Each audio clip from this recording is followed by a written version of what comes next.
Hi, my name is Kennedy, and this is my AT&T Oxygen Scholarship submission. I'm 17 years old from St. Louis, Missouri, looking to go into medical school to study radiology. Today I'm going to be talking about the outnumbered women in STEM fields. So for starters, during the 1970s, only 7% of the STEM workforce consisted of men. This led to the other 93% of the workforce to consist of men. This became a major problem whenever they realized that more women started dying in car accidents because engineers overlooked the fact that the airbags could force their breasts into their neck, ultimately leading to their death.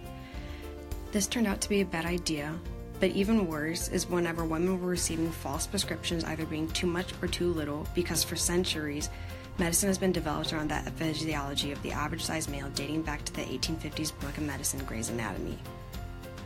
Women were even being sent home from hospitals with false diagnoses because the doctors never realized that women can carry different symptoms for heart disease than that of men. Women have been discredited by science for years, even including Rosalind Franklin, who created a DNA model critical to major discoveries but lost all credit to her co-workers, whereas Lise Meitner discovered nuclear fission and lost all of her credit to Otto Hahn. Esther Letterberg discovered critical information about genetics, but all credit went to her husband. And Chun-Sing Wu, who helped to disprove the law of parity, but also lost all credit to her counterparts. During this time, all the women sat in the shadows while every single one of the people who took their credit got a Nobel Peace Prize for it. Even today, over 100 years later, women now make up 25% of STEM workforces compared to the mere 7% during the 1970s. Compared to that of men, in environmental sciences, women can make up 28%, 53% in biological, 12% are chemical engineers, and 23% are computer programmers.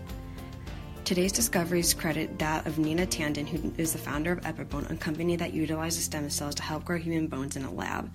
There's Emily Levesque, who uncovers what causes the collapse of surrounding galaxies by monitoring wavelength frequencies.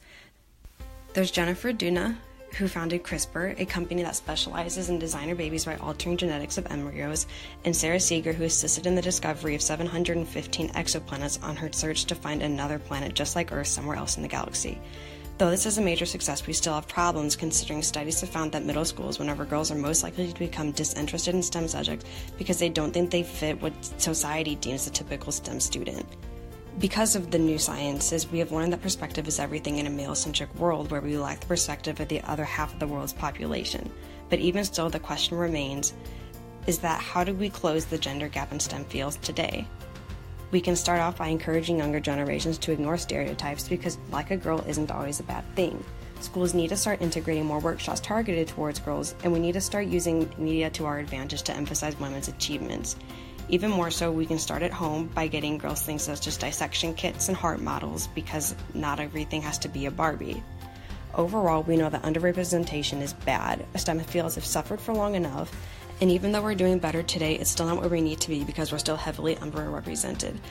Although awareness is spreading, we can do more.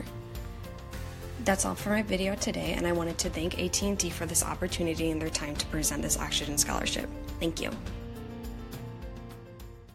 Created using Powtoon.